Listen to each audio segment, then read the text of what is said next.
ECU? R. Do you bleed purple and gold? Are you ready to hoist the colors? Hoist the colors! It's time for the most in-depth look into the world of ECU athletics. Welcome to Hoist the Colors with your host, Stephen Igo on 94.3 The Game. Watch the show live on Facebook and at 943thegame.com. Here's Stephen Igo. Welcome in. It's Tuesday, May 26th. We know where ECU is heading, the Chapel Hill Regional.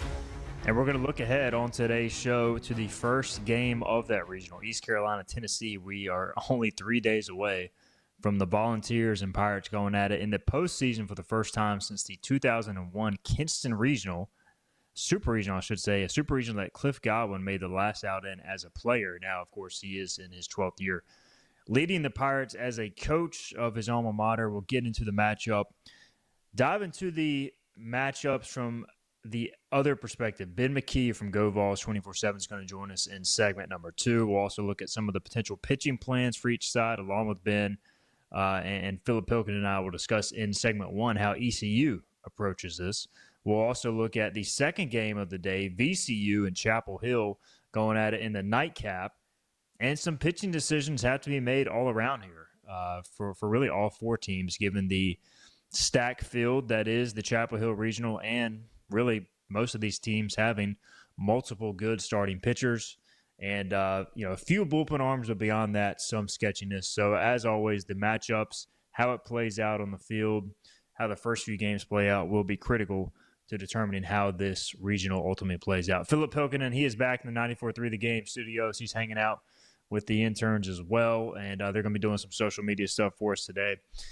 Philip, but I know you produced yesterday with Mike Mullis, Patrick Johnson, myself, Wags. We got him on for a solid, 7-8 minutes. But you didn't have too much time to share your own thoughts. So what do you think, man? Chapel Hill Regional, how you feeling about this? Yeah, I mean, look, it's great anytime that we're close enough that our fan base can travel. And it's something that has happened now, 3 consecutive times that I can remember. It may even go longer than that, dating back, with obviously Conway last year and Charlottesville the year before. I know some people are, a little upset saying this is a tough draw, but at the end of the day, when you aren't in the ACC or the SEC and you're on the East Coast, especially in the Southeast, and you're not good enough to be a 2 seed, your regional is going to feature an SEC school and an ACC school, and that's just how it is. It was kind of lucky last year that it worked out that way where you got, I guess, not one of those 2, but hey, guess what? The team that wasn't an SEC team or an ACC team still came out of the regional. I know it didn't happen in Charlottesville before, but now Oklahoma obviously is an SEC school, so there's that side of things. But look, man, at the end of the day, it doesn't matter. You're going to have to go out there and you're going to have to win a regional. Yes, there are more favorable draws. Yes, Carolina may be rightfully upset they're not a top 4 because they would have got a little easier of a 2 and maybe even easier of a 3 because there are some teams out there. Now, with that being said, there are teams out there that are ranked 7, 8, 9, somewhere in there that have bad, even worse 3s than ECU that are true automatic qualifiers. We're not even on the bubble to be an at-large team at all. So, look, man, there's a little bit of randomness to this.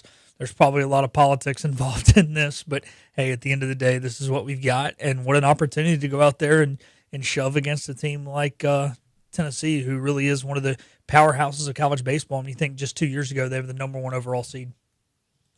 Yeah, I honestly, I kind of like the draw, and I said this on the show last night, and I can't remember if I said it yesterday as well, but just as a baseball fan, man, I'm just excited for good baseball.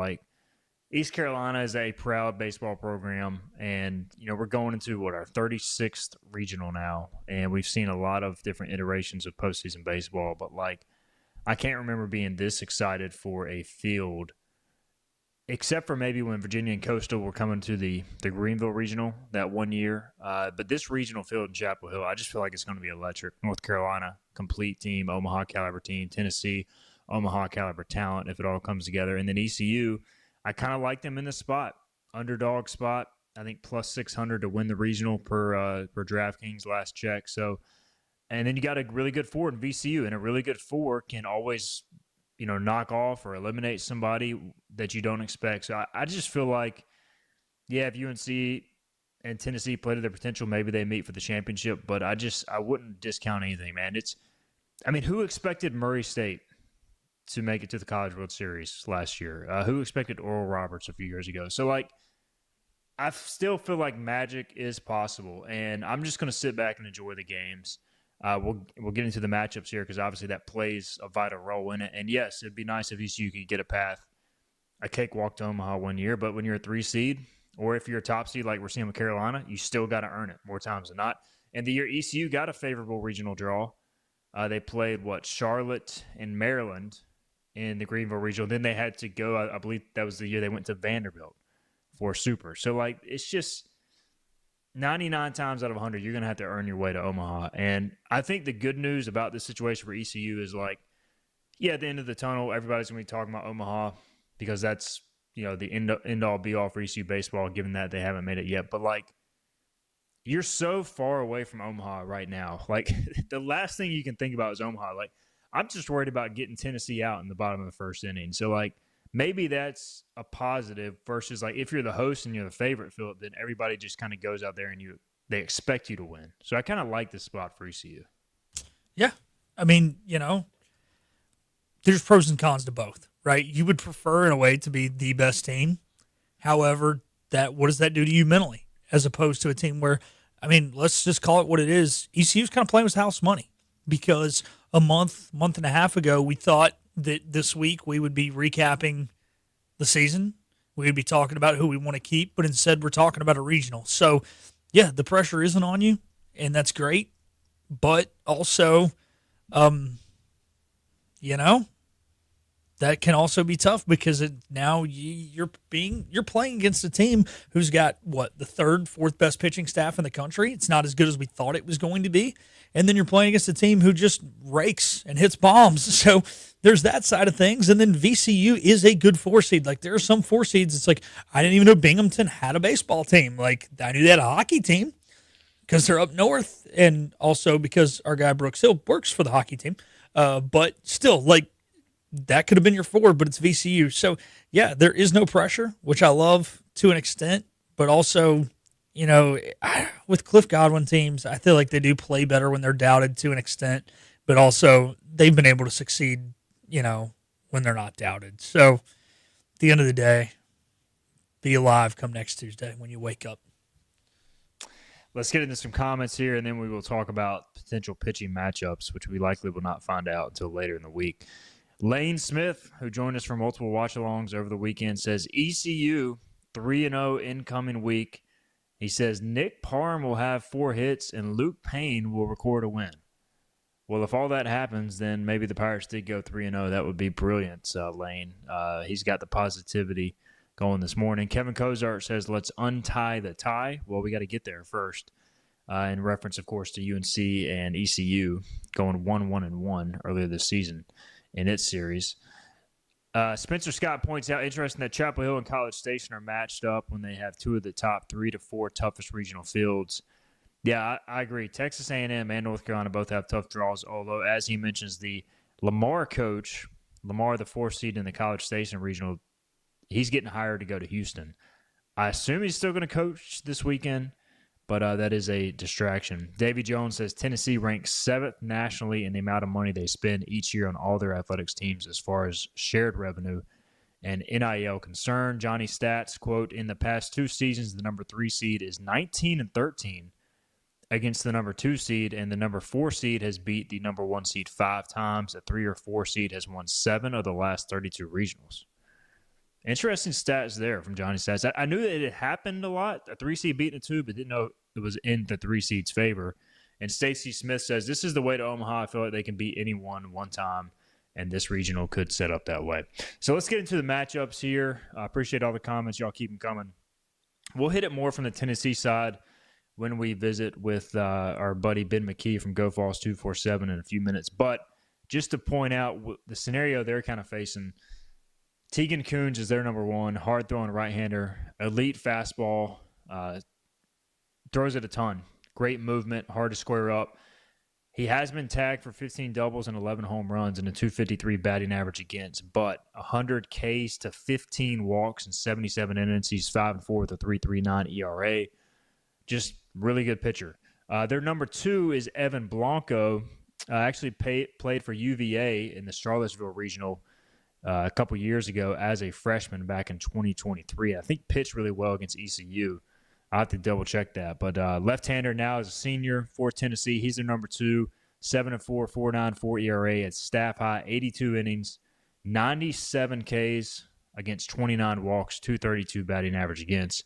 He has allowed 17 home runs, which is by far a staff high. And again, Tennessee plays in a small park. So they've got 2 really good pitchers. They also have a very good pitcher who could be a number 3 in Landon Mack, could be back from injury this weekend. Has pitched a lot this season. I doubt he will start either way at the opener. So, Philip, your choice here on Tennessee's side, they have 2 good pitchers. Now, Blanco has got hit around at times, which has bloated his ERA. But when he's on, he's tough. And then I would say Coons is definitely the safer play, more consistent. So what are they going to side, versus UNC? Or do they want to save Coons for UNC, or do they, throw him against ECU because they have to? Part of it is, too, is like how fresh is everybody? Now, when did they get knocked out? Was it about Friday? So they got knocked out by Arkansas in the second game. Blanco started that game. Coons did not pitch in the SEC tournament. Wow. So that's the thing, man. It's like, with that, you'd want to run out Coons because you don't want to give him even that more time off. But with that being said, man, I would almost maybe rather go with, Coons too. You said that or was it Coons or Blanco you said sometimes gets hit around, but when his stuff's good, he's good. Blanco, 17 home runs, ERA near 5. So he has had some poor outings. He's had some really good outings too, though. See, the thing is, though, man, is like you almost maybe would go with him against ECU because Carolina's bats are going to be able to beat you if you're not on. Against ECU, you might not have your stuff and you might still not, ECU might not be able to hit the ball. So there's that side of things. And then in that way, too, you're saving theoretically your better guy to throw against Carolina. Now, with that being said, there's been a lot of teams, and we saw it last year, a lot of 1 seeds didn't throw their best arm, and it came back to bite them in the rear end. But it's not like they've just got like a true number 1 and then a huge fall off and then number 2. Like, they do have a guy who's better, but then again, you're facing a lineup that I just don't trust. I mean, they scored 1 run the other day. Yes, they won. So, man, I don't know. I honestly would, just because usually when he's off, it's getting hit, not walking guys. I just trust ECU to see like, hey, hopefully he's on, and if he's not, hopefully ECU will ground into some double plays anyways because, it's ECU. I'd say we'll save the Towers Norby discussion for segment 3. So let's look at the other matchups here because I think with the ECU discussion, it'll be a little more robust. We do have to get to our guy, Ben McKee. But the other side is if you're UNC against VCU. VCU has a clear number 1, 6'8" right-hander. They're going to throw him in game 1 unless he's just, for whatever reason, not healthy. After he had a pretty big workload in the A-10 tournament, but I have to assume he'll throw game 1. So Carolina has a decision to make. Jason DeCaro is their ace, 10-2 with a 2.30 ERA, 74 innings pitched, 74 Ks, 34 walks, draft prospect. Ryan Lynch, another really good pitcher. He's their number 2, 14 starts, 4-4 with a 4.44 ERA, 70 strikeouts and 77 innings, 29 walks. Power sinker, can get a little wild at times, but both these guys are good. Now, DeCaro is, again, the safer pick. Lynch is a really good number 2. I think they could beat VCU with either, but I feel like Forbes typically tries to just play it and throw his guys in order, but you got to think they know how dangerous ECU is firsthand, and Tennessee is just can be an animal offensively. So you'd want DeCaro in that matchup ideally, Philip. How do you think UNC plays this? Because I think that could have an impact on how the regional unfolds. I feel much better if ECU somehow wins versus Tennessee and has to face Lynch versus DeCaro. I think they go DeCaro. They went Jake Knapp last year. He threw 8 1/3 He was their ace last year. Usually, Scott Forbes goes to his ace for game one. He keeps the rotation the same. That's how he's done it.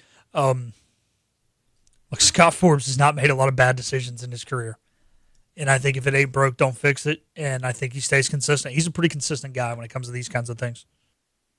Yeah, I agree. I lean to Carroll. Should get the word later this week officially. And then Patrick Stites would go for VCU, 7-3, 3.01 ERA, 92 2/3 innings pitched. So, again, just some early discussion on the matchup there. As we'll circle back around to Ethan Norby, Ryan Towers, how we think that's going to play out in segment 3.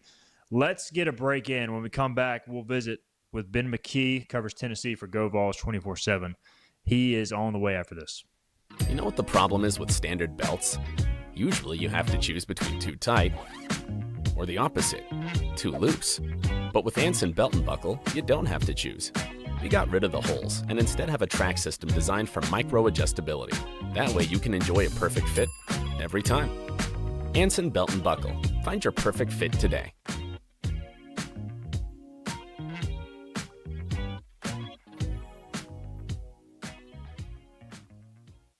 Healthwise Pharmacy rounds the bases with all of your infusion, retail, compounding, and medical equipment needs. Locally owned and operated by pharmacist Marcy Parker, Healthwise has grown to be your most trusted provider for infusion services. Currently providing in-home or on-site infusions in North Carolina, South Carolina, and Virginia. Visit Healthwise Pharmacy at 615B South Memorial Drive or call 252-295-0059 to speak to a patient service representative to find the option that best suits your needs. The best burgers around. Everyone loves a thick, juicy, and fresh burger. Tiebreakers does real burgers better than anybody. And don't forget about the cheese sticks, fresh salads, and more. So don't just go to any burger-themed restaurant chain. It's time to break the chain and eat local. Tiebreakers, burgers and sports at its best. Go Pirates! Arrgh! In this age of globalization, we've learned that bigger isn't always better. Ever tried to get phone help from a big corporation from a real person? Right. That's what's so nice about Phelps Chevrolet. After more than 50 years serving our community, Phelps remains family-owned and operated. Mike, Daryl, Wave, West, Alan, and Clay deliver hometown service and integrity, same as always. They share your experience, they share your values, and they are ready to help with any motoring need. Come get you one. Daughtridge Gas and Oil has been your dependable propane supplier for 95 years. Their trained technicians can service and properly install all your propane and natural gas appliances. Plus, Daughtridge Gas and Oil is your backyard expert with fire pits, grills, smokers, and more, including quality outdoor furniture at their Greenville Patio and Hearth Shop at 1901 Charles Boulevard. Go by and see the knowledgeable staff at Daughtridge Gas and Oil for propane delivery or call 756-1345. You have a choice when you invest in insurance, and when you choose First State Insurance Advisors, you're working with people you can trust. Clark Stallings has deep ties in the community. His team, including Keaton Smith, Regina Asby, Phil Leva, Max Joyner Jr., Max Joyner III, and Ginger Smith, provides knowledgeable and professional advice. First State Insurance Advisors is an independent insurance agency. They offer all types of personal insurance as well as various types for business. Call or email First State Insurance Advisors today. We want to be your trusted Pirates play here. Time to play the game! This is Hoist the Colors with Stephen Igo on 94.3 The Game. All right, welcome back in segment 2. We talked about some of the potential pitching matchups in segment 1 in this interesting Chapel Hill Regional. Let's get a insider look at what Tennessee may do. We've got Ben McKee from Go Vols, 24/7, part of the 24/7 Sports Network, just like Hoist the Colors. Ben, first off, welcome in. And secondly, what's your original or initial thoughts when you saw this Chapel Hill Regional unfold from a Tennessee perspective? I thought it was one that if I'm a North Carolina fan, I'm pretty upset about. Quite the reward for being the number 5 national seed, that you have two of the better programs in college baseball over the last decade plus, in Tennessee and East Carolina coming to town, and VCU from an RPI perspective is the top-ranked 4 seed in the whole field. So that was my initial reaction, was that I kind of feel bad for North Carolina because of how loaded of a regional it is. And from the Tennessee perspective, obviously it's going to be a really tough regional for them to navigate and get out of. And for them, it'll come down to whether they can find enough pitching depth. But yeah, pretty loaded regional, and should make for a lot of fun this weekend in Chapel Hill. No doubt, should be one of the better regionals in the country. Let's talk about Tennessee's season, Ben. Just obviously the first after Tony Vitello leaves for the San Francisco Giants, and very up and down at times. They did finish on a high note for sure, playing better down the stretch. So what do you kind of make of the season as a whole? Yeah, it's been a successful one. This weekend will certainly have an impact on how it's viewed in the off season, but going into it, I would say that it's been a good one for Josh Elander in his first year. It's certainly been frustrating at times. The start of the year and middle half, there were some real low points with some frustrating losses. They go to Vanderbilt the final weekend of March, and as we know now, that's a Vanderbilt team that did not end up making the tournament for the first time in 19 years, but Vanderbilt swept Tennessee on 3 walk-offs, 3 straight days.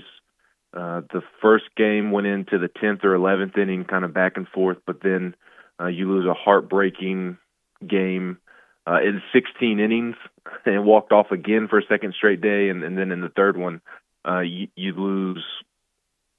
I believe that one went extras, or maybe it was the bottom of the ninth, but you had a 4 or 5 run lead going into the bottom of the ninth, and you give a walk-off grand slam you walked off your in-state rival who very much dislike one another on 3 straight days. And I'm pointing that out to just kind of illustrate how frustrating it was for Tennessee at times this year. But credit to Josh Elander, this team has gotten better over the course of the season. It was a really young position group coming into the year, the youngest in the SEC. And they've grown up, and that's why the offense has played much better over the last month or so.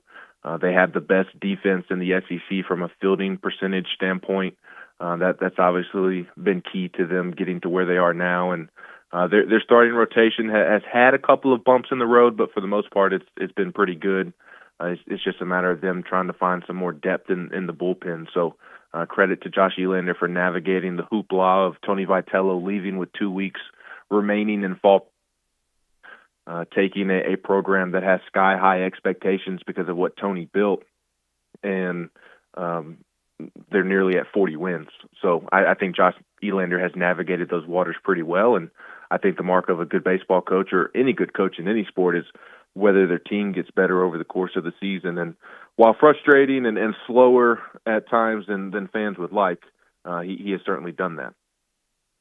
We're visiting with Ben McKee, covers the Volunteers for GoVols 24/7. It's part of the 24/7 Sports Network. Ben, let's hit on the offensive standouts, position player standouts. Like in this lineup, obviously some power numbers jump off the page at you, but give us a little bit more insight on what makes this offense go, and when it is going well, who is kind of pacing the way.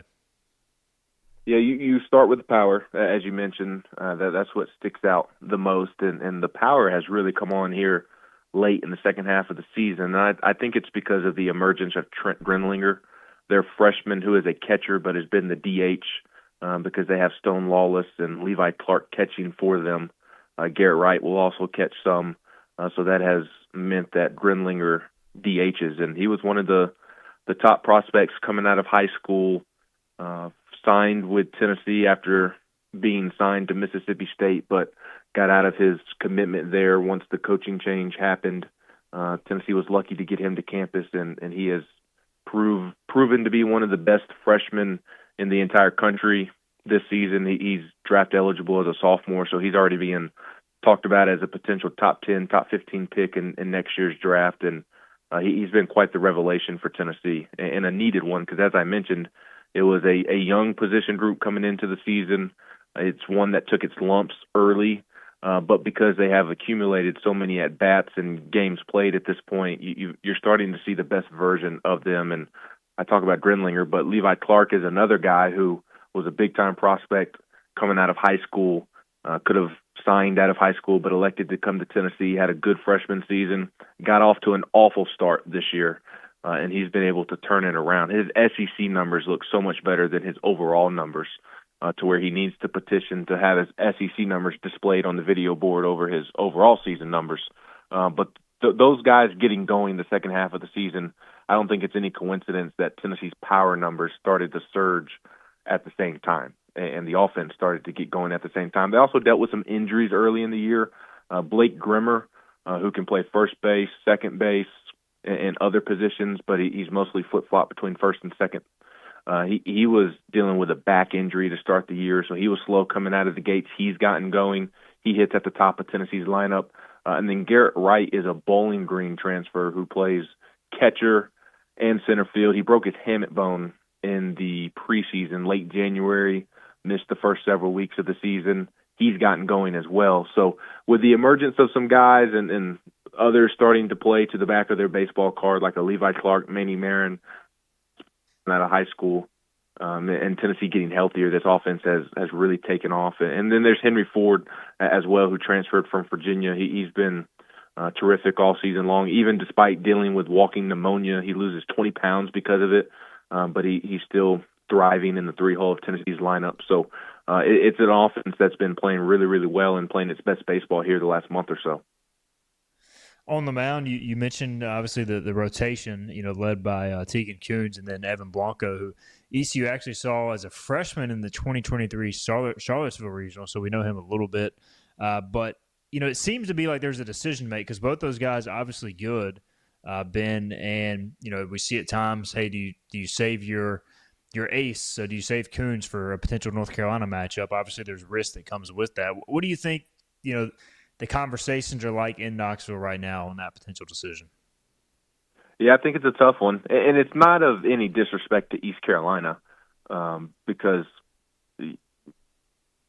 Blanco is just as capable of pitching well against North Carolina, and I think in terms of there's the prism, if you're East Carolina, of you view it as disrespect. Oh, they don't want to throw their ace against us, but I think from Tennessee's vantage point, it's that they have the ability to potentially throw Coons against North Carolina because they have somebody who is equally as productive that can handle a really good East Carolina program and team. And I mean, North Carolina is the best team in the regional. I think East Carolina should also consider starting its ace against North Carolina instead of Tennessee. Now, I'm not as familiar with East Carolina's pitching depth as you are, obviously. So ECU may not have a choice but to throw their best guy against Tennessee. But for Tennessee, they do have a luxury of having at least two starters who are capable of pitching well against East Carolina and North Carolina. So I think it makes for an interesting decision. It's the age-old question in college baseball. We have these conversations every year. Every team is. Every top seeds are. Ultimately, I would play it safe. I would throw my ace, which is Tegan Coons, on Friday. I just think East Carolina is too good of a program, too good of a team to overlook. And yeah, it would be nice in an ideal world to have Tegan Coons throwing against North Carolina because North Carolina appears to be the dragon you have to slay this weekend. But that doesn't really matter if you can't get past a good East Carolina program. So I'm a big believer in setting the tone for the weekend, not doing something too out of the ordinary that kind of makes it's already a big moment, but it sends a message to your players that the moment is even bigger, and maybe there's some added pressure there when they realize that you're doing things differently because of the time of year. So I'm a big believer in kind of keeping things the same and then not tweaking things unless I absolutely have to this time of year. And Tegan Coons has had two of the better performances we've seen of the Tony Vitello and Josh Elander era with how he pitched against Alabama last month and against Texas earlier this month. Without those two outings, Tennessee probably doesn't make the NCAA tournament. So to me, I think it's just as simple as East Carolina is too good of a program to overlook. Maybe if you were playing the 4 seed or if you had a different 3 seed, then okay, yeah, you probably can't afford to play around and throw Tegan against North Carolina. But I have too much respect for East Carolina and Cliff Godwin, and I would not play around at all, and I would roll with Tegan Coons on Friday at noon. Yeah, looking at Coons, man, I mean, on May 8th against Texas, 7 shutout innings, 15 Ks. I mean, that is a ridiculous performance. Oklahoma did hit him a little bit. What makes him so good? Just watching some video, like it seems like his fastball is pretty electric, and he relies on it a lot. Is it really just he's got one of the better fastballs in college baseball? Yes, that is what he has been known for, but he has really come on here the second half of the season. He was having a good year throughout non-conference play, the start of SEC play, but he wasn't pitching very deep into games. And part of that was because he was not doing a good job of controlling the run game.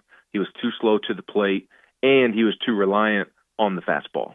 And Elander actually pulled him from the starting rotation. Teagan opened the season as the Friday night guy. I think he started the first 6 Friday nights.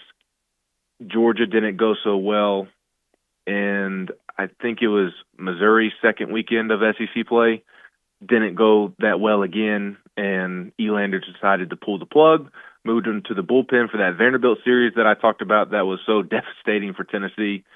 Teagan was actually one of the lone bright spots that weekend coming in out of the bullpen. Instead of pouting about a draft-eligible sophomore who's being talked about in the first round being pulled from the rotation, he went to work on being quicker to the plate, throwing his secondary pitches with more conviction, and you've seen a completely different Teagan Coons this second half of the season. So yeah, the fastball is really, really good, but you can look at it both ways. One of my buddies likes to remind me that it's the breaking balls that have developed that are now allowing his fastball to be more effective. But I also think along the same lines, the fastball and having more command of that has also allowed his breaking balls to take the next step. So he came into the season with kind of a fastball slider, but now it's like fastball, curveball, changeup, and then the slider if necessary. So he's really done a great job of developing these last couple of weeks, and he's had a totally different mindset as well. I mean, he's an absolute bulldog on the mound. He had a rough go of it there at Oklahoma, but I wouldn't look into it too much. I think he was just kind of worn out. And by the time that Oklahoma outing was over, he had thrown like 313 pitches in 13 days, and his velo was down because of it. But one of the benefits to only playing 2 games in Hoover for Tennessee last week was that Coons didn't have to throw. He's fresh and should be able to go whenever he is ready this weekend. But the fastball is certainly what he's been known for, but I think it's the development of his secondary pitches, especially the curveball and the changeup, that's allowed him to take his game to the next level, and now he's being talked about being a top 15, top 20 pick this summer. A couple more things with Ben McKee. We'll get him out of here on a Tuesday from Go Vols 24/7. Like most, it sounds like Tennessee's bullpen, they got a few really good arms at the top, and then, there's drop-off. Like I feel like every college baseball team is almost like that. I did read, Landon Mack, I think you wrote, could be back this week in some capacity. So what's it like looking after those 2 starters, Blanco and Coons, and how's their depth? The depth is not good, but for at least this game, this first game for Tennessee, theoretically that won't be an issue. If Teagan or Blanco pitch to their potential, then it's when you get into the losers bracket or if you have to play a 4th game on Monday, if you make it through the winners bracket, or even that 3rd game, depending on Mac's availability. He's dealing with some elbow tendonitis, soreness type stuff. And I do think he's going to be available. I don't know that it's going to be in a starting role. So if he does come out of the bullpen, then I'm interested to see, would they be willing to deploy him early in the weekend, or would they save it for a game later in the weekend when maybe they have to have a more Johnny Holstaff approach. But on Friday, unless Coons or Blanco just get lit up, I mean, Tennessee should be pretty well positioned from a bullpen perspective against East Carolina. Brandon Arvidsson and Cameron Appenzeller are their top 2 arms. They're both a pair of lefties. Appenzeller's a freshman All-American. He was really good the first half of SEC play. I believe it was 18 1/3 inning where he did not allow a run to begin his SEC career, and then he allowed around 20 runs over the second half of SEC play. So it seems like he hit that freshman wall, but did start against South Carolina, and the stuff looked a little bit sharper, so I'm interested to see how effective he is. But he's one of their top arms out of the bullpen, along with Brandon Arvidsson, as I mentioned, who could be an early round pick this summer. And then you have Bo Rudy, a righty who has an interesting fastball that kind of rises. It's got some weird spin rate on it. So those three guys should be good to go against East Carolina after Blanco or Coons. And assuming those guys pitch to their capability, I don't think the depth concern should hurt Tennessee too much in the first game. It's the deeper you get into the weekend that you begin to worry about Tennessee's depth issue. So if Tennessee and East Carolina were to meet for a second time this weekend, then from the East Carolina perspective, that's certainly something to watch with Tennessee. All right, final thing for you, Ben. From a fan perspective, obviously it's a short trip, and there's a lot of ECU alumni in the Triangle area. So I'm expecting ECU fans to find a way in the building. Big baseball fan base, and Tennessee, obviously one of the best fan bases in general in college athletics. UNC, well-supported program. So have there been any early buzz on how many Tennessee fans are going to try and make this trip? I would expect a pretty good atmosphere, even with a 12 noon start on a Friday for that game. Yeah, I totally agree, and that's the conversation I had this morning. I'm very curious to see what the crowd is like for that noon game between ECU and Tennessee. My dad was stationed at Fort Bragg for 4 years, so I'm very familiar with how passionate East Carolina fans are and how all the colleges in Carolina kind of shake out with their fan support. So I know that they will show up for sure. And the thing with Tennessee fans is they're kind of everywhere. So the Tennessee fans who are in North Carolina, I expect them to show out, and I'm very interested to see what the percentage looks like for that ECU and Tennessee game. I would think that it's going to be pretty much jam-packed. I'd be surprised if there were many empty seats. So I'm interested to see the percentage of how much orange is in there and how much purple and gold is in there. I think it could certainly be 50-50, and this Tennessee team has been frustrating. I still think Tennessee fans are a little depressed that Tony Vitello left, but I think they are starting to move on, and they're excited with how Tennessee ended the regular season to see what Josh Elander can do as the head man in charge of his first NCAA tournament. So Tennessee fans always show up in some capacity at least, and I don't expect this weekend to be any different, and I imagine it'll be a pretty good battle in the stands as well as it will be on the field. He is Ben McKee from Go Falls 24/7. Ben, awesome stuff, man. Great insight, and I know we're going to try to connect later this week on your podcast as well. But looking forward to that. Looking forward to a fun weekend of baseball, man. Appreciate you coming on today. Yeah, absolutely. Appreciate you having me on, and hope you enjoy the rest of your week. Absolutely. That's Ben McKee from Go Vols 247. Check out their work. Already doing a lot of write-ups on the regional and great stuff on the 24/7 Sports Network via the Tennessee site. We'll get a break in. We'll come back. We'll talk about how ECU approaches this weekend from a pitching standpoint as well, especially having utilized Norby out of the bullpen in the conference tournament. So we'll hit that next. This is Hoist the Colors. This is about you, your family, and the health of all who live in Eastern North Carolina. This is about the transformation of a health system into something more powerful and more human. About creating new ways to treat disease and keep you well. This is about ECU Health, which is to say, it's really all about you. ECU Health. Minds, hearts, purpose.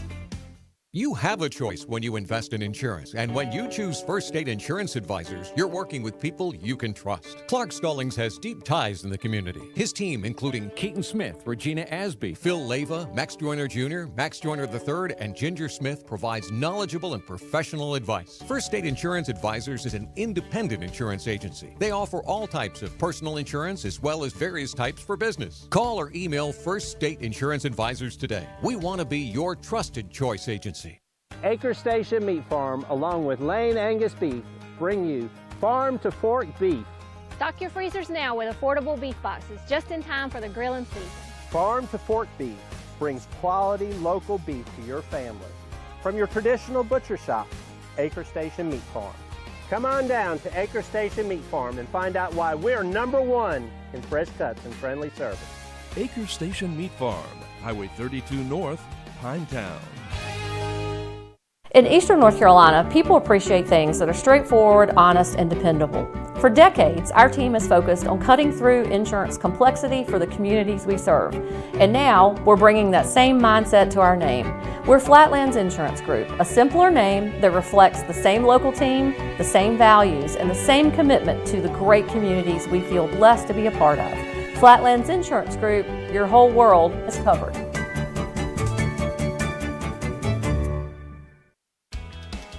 Make every day electric on the Kawasaki Electro 20 electric balance bike. Maximize the fun with long run times, impressive top speed, and Kawasaki build quality. Easy adjustability and smooth handling make everyday riding more enjoyable. And the standard MTB type tires provide off-pavement capability. The Kawasaki Electro 20 is the electric balance bike that's built to rip.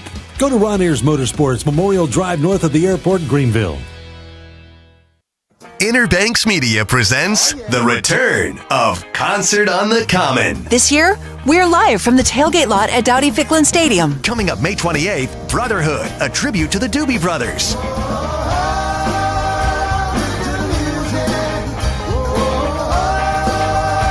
Join us Thursday, May 28th for Brotherhood at the new Tailgate Plaza next to Town Bank Tower at Dowdy-Ficklin Stadium. Details at concertonthecommon.org. We're live with Steve and Igo on 94.3 The Game. Now, back to Hoist the Colors. All right, welcome back in segment 3 here. And one of the more interesting things, if you're a baseball guy, about these regionals, these postseason matchups, especially early in the regionals, is just the matchups in terms of how these teams organize and structure their pitching staffs, how different teams play different styles. And Tennessee obviously has one of the better power hitting clubs in America, 111 home runs in as a team. Now, they do play in a smaller park. The Bosch can play as a pitcher friendly park at times. UNC has a ton of doubles and triples. If you hit the ball in the gap there, you can run for a long time. A lot of space in certain areas of that park. So I do think that may play in ECU's favor against such a power hitting team, Tennessee, whereas we know the Pirates are not exactly the most power-driven team this year in baseball, unlike some past years. But Philip Hilgen back with us. And, just if you didn't know anything, you just looked at the box score and you saw that Ethan, or the season stats, you saw Ethan Norby is ECU's ace based on his K percentage, all the numbers that jump out to you. The ERA a little bloated because some of the home runs he's given up. But you would just assume ECU's going to throw Ethan Norby game 1. But if you've been following the Pirates like we have, you know that Ryan Towers has been the Friday night guy for, 6 weeks now? Because they bumped Norby back to Saturday, and then they used him out of the bullpen in the conference tournament where he was, a freshman All-American in that role. It gives you the ability to use him multiple games. So I just feel like going in, you almost have to start Towers game 1. I mean, your two real options are Towers and Norby to start. And I think with Norby's workload on Sunday, it would be 4 days rest, but I feel like you have to start Towers and just see how it goes. I don't know if I love the matchup. Tennessee hits lefties pretty well. I don't have the exact numbers. I was trying to find them during the break, but I do think if he executes his pitches, he's got 4 or 5 different pitches as a lefty. Really good. He just pitches. And if he executes, I think he can get Tennessee maybe to fly out a decent amount. Maybe they run into 1 or 2, but I think that's just your best shot. Is there any party that wants to start Ethan Norby and just go with your guy out of the gate? No. 4 days rest. Ryan Towers on a full week's rest. Look, man, ECU's played their best baseball down the stretch. They really have. There's been a couple hiccup weeks, but even the Rice week, it didn't go as well as we wanted it to. But that's still a good team. They've played good with Ryan Towers being the Friday guy. Run him out there. Hope that you can start Norby on Saturday. Hope that game is Saturday night. And if, we kind of talked about it yesterday, Stephen, try not to use Norby. But at the end of the day, with no Sean Jenkins, if you got to use him Friday, you got to win Friday. If you're in the loser's bracket that early, it's going to be tough to climb out of. So do what you got to do. I wouldn't bring him in if you're down. Maybe you would bring him in if you're tied, but if you're up a run or two, bring him in and piece it together later. Figure it out later. You got all night long. You will have 21 hours minimum to figure it out. But if you win, you got like 26 hours to figure it out. Cliff Godwin and AK, it's plenty of time. Throw towers. Try not to use Norby. Worry about all that other crap later. The one comparison you can make is Norby last year did throw out of the bullpen multiple times. And this was a must-win situation, much like this year. He did throw out of the bullpen against South Florida on what would have been that Saturday, 1 2/3, 25 pitches. And then he threw that Sunday in the championship game against Tulane, 2 2/3, 40 pitches. He did come back and start the regional opener against Florida and was electric. 7 1/3, 10 strikeouts, 3 runs, 6 hits. He gave up, I think, a late home run there. He even pitched better than what his numbers was. His ECU rolled in that game. So that's like the only thing that's like, all right, at least he proved last year. But there is a difference coming off, 40 pitches, and he threw 99 this time around. So I think that's just a little pushing it. But it would make me very comfortable at least having him available out of the pen. And, if the splits are dramatic, maybe you go Towers followed by Webb, and you ask Webb to get a lot of their right-handers out. We know when his split is going well, he's very dangerous. But I just think you kind of have to go with what brought you here. It makes the most sense. And like you said, ECU's been playing better with Towers starting. And I think like if you try to mess it up too much, then maybe it throws the team out of whack. And I like too, if Towers runs into trouble early, you can bring Norby or Webb out of the pen in the early innings if needed. So I mean, obviously that's not an ideal world, but you do have that option, and it gives you that luxury. Because I think you just have to take it one game at a time when you're in ECU's position is what it comes down to. I agree. You almost have to take it one inning at a time, one AB at a time. And that sounds cliche, but like saying the days of Trey Savage and Zach Root, it's just not. And with that being said, Steven, if it does go bad early and you got to yank Ryan, this is a guy who has thrown twice in a weekend before. This guy is not one of those guys like, well, once he starts and gets hot, you want him throwing. If you've got to bring Ryan Towers in on Sunday because he only threw 45 pitches on Friday, like, then there's that too. Like, this is postseason baseball, and postseason baseball is, you don't want to have a guy go out there and throw 9, 10, 11 innings on the weekend, but if he's capable of throwing 6 to 7 innings and you have to spread those innings out over multiple days, then you do. You hope not to. You hope everybody just goes out there and shoves, but that's the fairy tale, not the realistic thing. Some comments here from the chat. Johnny Stats says the Pirate pitchers have given up only 1 home run. That was the Drew Detlefson American Player of the Year in their past 8 games.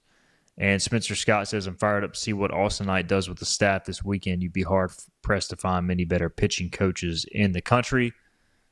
If Luke Payne wants the ball, give it to him, says Brian Watts. I don't think Luke Payne's going to get the ball in the opener, but maybe later in the tournament. And did Ben's conversation about what their decision is, did that give us any insight on which way they may be leaning? I almost think, Philip, like you said, like you can't fault them for going either direction. And honestly, if they start Blanco in game 1, I'm not going to, ECU as a team should take that as a slap in the face because like you need any motivation you can get. But like as just a fan of the sport, how many times have we seen ECU pitch off in that game 1 just to try and win the regional? I mean, at the end of the day, you're trying to advance. If your best chance to win the regional is saving Coons, then like I don't think anybody should get that mad at them, but maybe the players do. But any insight gleaned there? No, I didn't really lean either way. And, Steven, it's a good point because I think sometimes when you do have the depth, you are a really good team, you can play chess. And we've seen Cliff Godwin do it. And I think Tennessee's in that, that mindset, whereas ECU kind of has to play checkers. Just do what's right in front of you. Don't think about, multiple moves away. And it's tough. We're in different spots, but it's the nature of the situation. Just a quick note here. I do have ECU splits. If you're wondering, hey, is Blanco as a lefty a better matchup against ECU? This was going into the conference tournament, so these numbers have changed somewhat, but still pretty big sample size. ECU was hitting 305 off left-handed pitching going into the conference tournament and 295 against right-handed pitching. So, I mean, pretty even there. Slight advantage maybe to righties, but overall pretty even split, so not a huge difference. All right, let's get a break in. We'll come back. We'll wrap up the show after this with our final segment. The power of savings is yours at Greenville Toyota with powerful deals on our huge selection of new Toyotas, like a Camry, $229 a month, or the all-new RAV4, $279. Don't miss the power of savings at Greenville Toyota. In Eastern North Carolina, hard work matters, and it always has. At Flatlands Insurance Group, we've been showing up for our neighbors since 1963, helping families and business owners navigate change, weather tough seasons, and keep moving forward. Decades later, our purpose hasn't changed: to help protect what you've poured your time and energy to, from your home to your health to whatever comes next. Flatlands Insurance Group, your whole world covered. Need cash for a vacation? National Finance Company is here to help. For over 50 years, National Finance Company has been the small loan specialist with loans from $1,000 to $5,000 with low payments to meet your budget. We're in the business of getting you the cash you need today. Apply online for a loan at one of our convenient branch offices and get your money as fast as today. It's easy. Get the vacation cash you need. For extra cash, visit nfcmoney.com. Your future is full of possibilities, and Pitt Community College can help you explore every option. You can earn a degree, learn a trade, transfer to a university, or launch a new career. We offer the support you need to succeed with flexible schedules, affordable tuition, and programs designed for the real world. Your path, your future, your college. Pitt Community College. Register now. Visit Larry's Steakhouse for a tender, hand-cut certified Angus ribeye. Other entrees include perfectly seasoned pork chops, chicken or seafood favorites like shrimp, tuna, and salmon. Complement your meal with Larry's fresh 20-plus item salad bar, or enjoy it as an all-you-can-eat entree. Daily rotating favorites include meatloaf, chicken pastry, hamburger steak, spaghetti, pork chops, and more, all complemented with your favorite country sides. Whether it's for lunch, dinner, or our Sunday brunch, remember to support and eat local. Larry's Steakhouse. The hunting and fishing event of the summer comes to the Greenville Convention Center, July 11th and 12th, bringing together the best hunting and fishing vendors, outfitters, and fishing experts, all under one roof. Special free events, including a mountain trout pond, indoor archery range, offshore fishing experience, interactive duck blind, and free seminars. Don't miss it. The Mid-Atlantic Hunting and Fishing Expo is July 11th and 12th. With new Toyota trucks from $259 a month, you've got the power of savings at Greenville Toyota. Drive Tacomas $259 a month or Tundras only $399 a month at Greenville Toyota, where our volume saves you money. Loyal and bold, we're the purple and gold. Yo ho ho! And we're back to Hoist the Colors with Steve and Igo on 94.3 The Game. All right, welcome back in. Final few minutes of the show. And still a lot of concern, maybe not the right word, but a lot of anxiety about getting tickets for this thing from fans. Philip Hilkin rejoins us. It seems like there's just not a lot of tickets available. Again, it is only Tuesday, and a UNC fan did post on the Hoist Colors message board saying that like a lot of their Rams Club people are just now getting the tickets, and they have right of first refusal. So what I'm assuming is once those people get the tickets, and I don't know like 100% how this works, but Phil, you may be able to know or correct me if I'm wrong. Like if let's say they get the full session tickets, could they sell like game one tickets on StubHub? Like is that allowed? Yes, I would think you would see. I would think you're going to see a lot of those tickets come available once those tickets are distributed. For example, if a UNC fan gets his tickets Wednesday, he puts that on StubHub. Like, I don't expect – I mean, there will be some UNC fans definitely there. I expect more tickets to become available Wednesday, Thursday. So I'm not 100% sure of the ticket market. I'm not a ticket market evaluator, but I would think as the week goes on, guys, there will be more opportunities to get tickets. Now, it's not the biggest park in the world, and you do have 3 really good fan bases here, plus VCU fans trying to come. So, it is going to be a tight ticket, but I would think for ECU Tennessee, you're going to be able to get a ticket. Now, if you get to Saturday, winner's bracket game, whether it be UNC, ECU, UNC Tennessee, I think that one's going to be a tough ticket. I think it will be. Just because, again, that's the tough thing. I think, when we went to Charlottesville, it's like you could kind of buy the whole week. It seemed like there was opportunities for that. This is what teams, other teams, when they come here, they have this issue too, being able to get tickets because it's, Greenville, like we saw them, and students even, you got to be within the top X amount of percent even for them to get tickets. Stephen, I think once they get these tickets, they're going to put them on StubHub, Ticketmaster, whatever, and they're going to put them on there for a lot, knowing that there's two really big fan bases. And if people go on there and they buy those tickets and the tickets are being bought up, then the price will actually probably continue to go up. If the people are unable to sell their tickets because they're putting them for too high as the week goes on, I think they will creep down. The tough thing is it's going to move. We just don't know which way it's going to move. It all comes down to how eager the Pirate and the Vols fans are to buy them early. So we'll try to track this thing. Again, I wish there was a way to handle this easier for all the fan bases. But, this is a problem when you get to this regional time of year, and there's only so many seats in a college baseball stadium. But we'll continue to track it, and we'll see where it lands Wednesday. Just wanted to have that note. All right, we're out of time.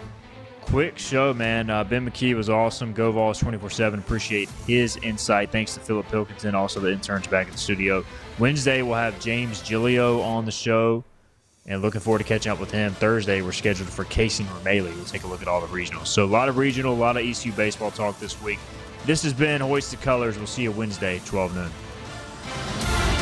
This has been Hoist the Colors with your host, Stephen Igo. Get a recap of this show at 90.